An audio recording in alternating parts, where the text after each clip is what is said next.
आइए अब देखिए एक दूसरी प्रॉब्लम देखते हैं। यदि एक जवान आदमी अपनी मोटरसाइकिल को 25 किलोमीटर प्रति घंटे की चाल से चलाता है, एक मोटरसाइकिल है और वो किस स्पीड से चलाता है 25 किलोमीटर से, तब पेट्रोल पर उसका खर्च 2 रुपए प्रति किलोमीटर।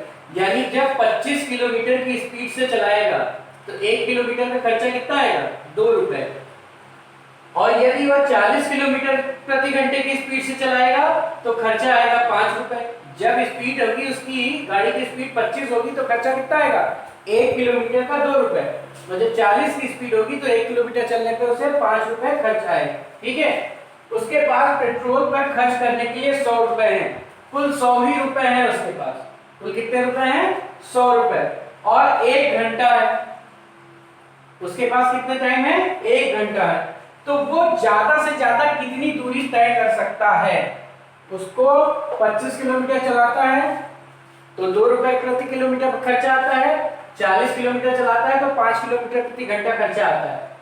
केवल 100 रुपए है, केवल 1 घंटा है, तो वो क्या करे, किस स्पीड से चलाए, कितना कितना स्पीड से चलाए कि उसका जो खर्चा है वो दूरी जो है वो क्या हो, अधिकतम दूरी तय कर ले। ठीक, 25 से कुछ चलाएगा कुछ 40 से चलाएगा कि उसका बैलेंस ये मतलब 100 रुपए के अंदर खर्चा भी हो तेल का और 1 घंटे में पूरी भी कर ले दूरी और अधिक से अधिक दूरी हो। ठीक, तो मान लेते हैं, माना 25 किलोमीटर प्रति घंटे से चली गई दूरी x किलोमीटर व 40 किलोमीटर प्रति घंटे से चली गई दूरी y किलोमीटर है। कितना चला, x किलोमीटर चला है और y किलोमीटर चला है। ठीक है, ये कुल दूरी हो गई। इसी को हमें क्या करना है, अधिकतम करना है। कुल दूरी क्या हो गई, अधिकतम हो गई। मतलब x किलोमीटर और y, x और y मतलब दोनों दूरी मिला के ज्यादा से ज्यादा आए। अब देखते हैं दूसरी कंडीशन।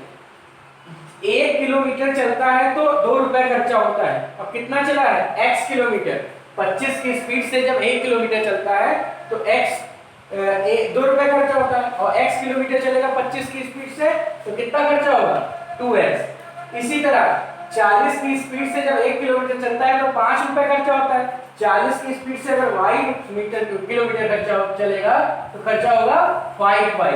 और ये जो खर्चा है वो 100 रुपए से ज्यादा नहीं होना चाहिए। खर्चा जो है वो 100 रुपए से ज्यादा नहीं होना चाहिए। तो ये पैसे के लिए हो गए। और उसके पास टाइम कितना है, 1 घंटा ही है। टाइम कितना है 1 घंटा। तो देखो 25 किलोमीटर चाल कितनी है 25 किलोमीटर और कितनी दूरी चलता है x किलोमीटर चलता है। ठीक है, ये इतनी दूरी चलता है 25 किलोमीटर, जो 25 किलोमीटर प्रति घंटे से है उससे x कितना चलता है तो कितना समय लगेगा, समय बराबर क्या होता है दूरी बटे 4। ठीक, तो समय लगेगा x बटे 25 जब 25 वाली स्पीड से चलेगा, और जब 40 वाली स्पीड से चलेगा तो ये हो जाएगी, और ये y किलोमीटर चला है तो स्पीड क्या हो जाएगी y बटे 40। ठीक, और जो समय है उसके पास वो कितना है 1 घंटा। इतना घंटा लगा, देखो जब x किलोमीटर चलता है 25 वाली स्पीड से तो इतना समय लगता है, और जब y किलोमीटर 40 वाली स्पीड से चलता है तो इतना समय, और ये समय 1 घंटे से ज्यादा नहीं होना चाहिए। इसको सॉल्व कर लेते हैं। एलसीएम आएगा 200 और ये हो जाएगा 25 अट्ठे और ये 5y less than equal to 1 या 8x plus 5y less than equal to 200। तो ये हो जाएगी दूसरी इक्वेशन।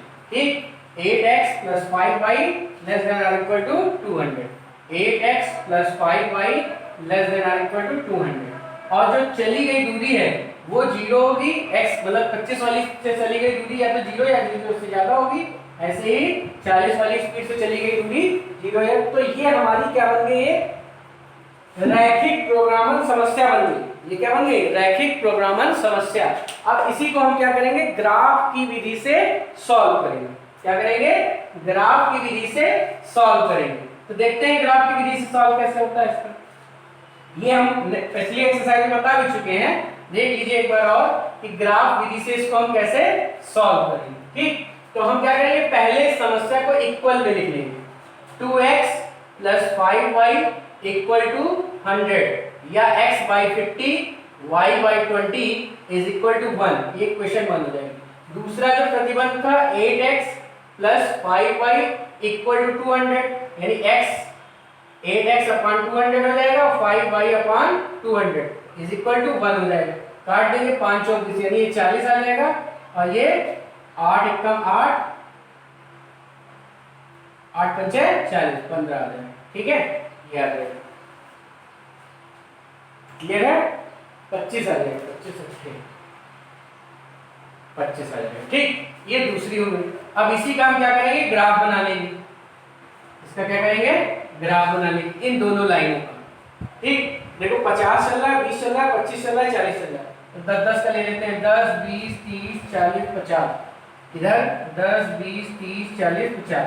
एक्स पे चला 50, वाई पे चला 20, ये लाइन आ गई। कौन सी लाइन आ गई, पहली वाली। अब बात उठती है कि हम नीचे का क्षेत्र लेंगे, तो यहाँ जब 0 0 रखेंगे तो ये सेटिस्फाई होगा, यानी नीचे का क्षेत्र ही लेंगे। दूसरे में देखो x चलेगा 25 यहाँ आ जाएगा और y चलेगा 40, 10 20 30 40, ये दूसरी लाइन हो गई। इसमें देखते हैं तो इसमें भी 0 0 नीचे का क्षेत्र आएगा, तो जो कॉमन रीजन आएगा वो ये आ जाएगा, कॉमन रीजन ये आ जाएगा। ये कितना था, 25 था। ठीक है, ये 0 0 था, इसको O मान लेते हैं, A मान लेते हैं, ये B हो गया और ये C हो गया। ये कितना था, 40। ठीक है, तो अब कॉर्नर बिंदु के निर्देशांक लिख लेते हैं। कॉर्नर पॉइंट्स A 0 से कोई मतलब नहीं, 0 0 रहेगा। B और C, A का निर्देशांक आएगा 25,0, B हमें नहीं पता है और C जो है वो 0,40। Z की वैल्यू क्या है, x प्लस y। अब देखो B, इन दोनों रेखाओं को सॉल्व करके हम क्या निकालेंगे, B का निर्देशांक। तो B का निर्देशांक रेखा 1 व रेखा 2 को हल करने पर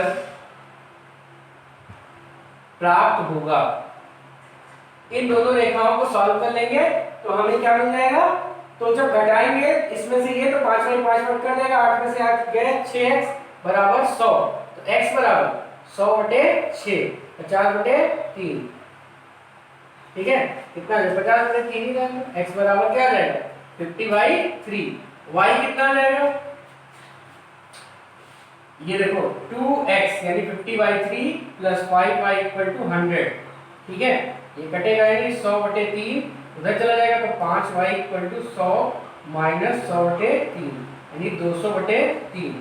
y बराबर 5y बराबर, तो 200/3 और पूरे 5 होगा, तो 5 चौक 20 40 कितना आ जाएगा, 50/3 और ये 40/3। y कितना आ जाएगा, 40/3। ठीक है, अब देखो जो b निकल गया ना 50/3 और ये 40/3। ठीक, अब हम z निकालेंगे, तो यहां से z निकालेंगे तो 25 आएगा और यहां से निकालेंगे तो 90/3 यानी 30 आ जाएगा, और यहां से निकालेंगे तो 40 आ जाएगा। ठीक है, तो जो मैक्सिमम वैल्यू मिल रही है, ठीक, मैक्सिमम वैल्यू किस कंडीशन पे मिल रही है, 90/3 ठीक, ये अधिकतम दूरी वो 40 चल सकता है, यानी अगर वो क्या करे 40 किलोमीटर की स्पीड से ही चले, 40 किलोमीटर की स्पीड से ही चले, कितना 40 किलोमीटर, तो वो अधिकतम दूरी तय करेगा। अधिकतम दूरी जो होगी 40 किलोमीटर। ठीक, अधिकतम दूरी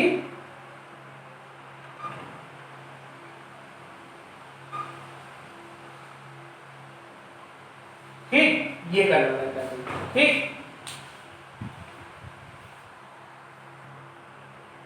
ये जो C पॉइंट था, ये C पॉइंट क्या था, 20 था, ना कि 40 था। कितना था, 20, तो यहाँ पे क्या आएगा 20, तो ये दूरी क्या आ जाएगी 20। तो अधिकतम जो दूरी होगी वो 30 किलोमीटर होगी। अगर 50/3 25 की स्पीड से चले और 40/3 किलोमीटर 40 की स्पीड से चले, तो वो अधिकतम दूरी तय कर सकता है। वही खर्चे में 100 रुपए से कम खर्चा होगा और 1 घंटा से कम समय लगेगा, 1 घंटा या 1 घंटे से कम समय लगेगा। तो अधिकतम दूरी जो उसकी द्वारा चली जा सकती है वो कितनी होगी, 30 किलोमीटर। ठीक, तो इस तरह से हम क्वेश्चनों को सॉल्व कर रहे हैं। ठीक है, तो अब हम अगला क्वेश्चन देखते हैं। अगले क्वेश्चन में देखिए, दूसरी समस्या में कह रहा है एक निर्माणकर्ता कंपनी एक उत्पाद के दो नमूने ए और बी बनाती है, यानी दो तरह के नमूने बनाती है, ए और एक बी। नमूना ए के प्रत्येक नग बनाने के लिए 9 घंटा श्रम घंटा तथा 1 श्रम घंटा पॉलिश, यानी बनाने में कितना घंटा लगता है? 9 घंटा लगता है। और पॉलिश करने में कितना घंटा लगता है? 1 घंटा लगता है। किसको? नमूने ए को बनाने में। नमूने बी को बनाने में 12 घंटा लगता है और पॉलिश करने में कितना लगता है? 3 घंटा लगता है। बनाने और पॉलिश करने के लिए अधिकतम जो घंटे हैं, श्रम घंटे हैं, वो 130 और 180 और 30 है, यानी बनाने के लिए 180 घंटे से ज्यादा नहीं मिलेंगे, पॉलिश करने के लिए 30 घंटे से ज्यादा नहीं मिलेंगे। कंपनी नमूने ए के प्रत्येक नग पे 8,000 रुपए, एक नग बेचेगी तो कितना रुपए कमाएगी? 8,000 रुपए। और नमूने बी पे प्रतिदिन वो कितना, प्रत्येक नग पर कितना कमाती है? 12,000 रुपए कमाती है। नमूना ए और बी कितने नगों के अधिकतम लाभ कमाने के लिए प्रति सप्ताह निर्माण किया जाए, यानी कितना कितना बनाया जाए कि हमें अधिकतम लाभ हो। फिर से एक बार क्वेश्चन को समझते हैं। एक कंपनी दो तरह के नग बनाती है, ए और बी। इसको बनाने में 9 घंटा बनाने लगता है और 1 घंटा पॉलिश करने में लगता है। इसमें 12 घंटा बनाने में लगता है और 3 घंटा पॉलिश में लगता है। बनाने के लिए जो समय उपलब्ध है वो 180 घंटा है और पॉलिश के लिए जो समय उपलब्ध है वो 300 रुपए है, 300 घंटा है। और जो ए अगर हम बेचते हैं तो 8,000 का फायदा होता है और बी वाला नग बेचते हैं तो हमको 12,000 का फायदा होता है। बात क्लियर है? क्वेश्चन समझ में आया? और हम चाहते हैं कि हम ऐसा बनाएं, ए और बी कितना कितना बनाएं कि हमें ज्यादा से ज्यादा लाभ हो। तो मान लेते हैं, माना नग ए x तथा नग बी y बनाए जाते हैं। ठीक, नग ए जो है वो x बनाते हैं और नग बी जो है वो y बनाते हैं। तो जब एक नग पे कितना फायदा है? ए वाले एक नग पे कितना फायदा है? 8,000। ठीक, तो x नग पे कितना फायदा होगा? 8,000x। और एक नग बी वाला जो नग बनाते हैं उस पे कितना फायदा है? 12,000। और y नग बनाएंगे तो कितना फायदा होगा? 12,000 y। ये टोटल फायदा हो गया। इसी को हमें क्या करना है? ज्यादा से ज्यादा करना है। हमें क्या करना है? ज्यादा से ज्यादा। अब श्रम की बात करते हैं। ए बनाने में कितना श्रम लगता है? एक नग बनाओगे तो 9 घंटा लगेगा। x नग बनाओगे तो 9x घंटा श्रम करना पड़ेगा बनाने में। ठीक, बी नग एक नग बनाओगे तो 12 घंटा श्रम करना पड़ेगा उसको बनाने के लिए। ठीक, और y नग बनाओगे तो 12 y श्रम करना पड़ेगा। यानी ये हो गया जो बनाने में लगा घंटा है, श्रम घंटा है जो बनाने में, और जो बनाने में लगा श्रम घंटा है वो 180 से कम ही होना चाहिए, 180 से ज्यादा नहीं होना चाहिए। पॉलिश की बात करते हैं। जब एक नग बनाते हैं तो 1 घंटा लगता है पॉलिश में, ए वाले को। तो x नग बनाएंगे तो कितना घंटा लगेगा? x नग। और बी वाले को एक नग बनाने में, पॉलिश करने में 3 घंटा लगता है। तो y नग बनाने में और पॉलिश करने में कितना लगेगा? 3y। और पॉलिश करने के लिए उपलब्ध समय जो है वो 30 है। ये क्वांटिटी 0 या 0 से अधिक ही होगी। ये आपकी तैयार हो गई क्या? ये तैयार हो गई आपकी। अब देखो, इसको 3 से भाग भी कर सकते हैं। 3 त्रिका 9, 3 चौक 12, 3 छक 18। तो ये पहली हो गई, ये दूसरी हो गई। ठीक है, ये हो गया प्रतिबंध। क्या हो गया? प्रतिबंध। ये उद्देश्य फलन हो गया। ये क्या हो गया? उद्देश्य फलन। अब इसको ग्राफिकल मेथड से सॉल्व कर लेंगे। क्या करेंगे? ग्राफ वाले मेथड से इसको क्या करेंगे? सॉल्व कर लेंगे।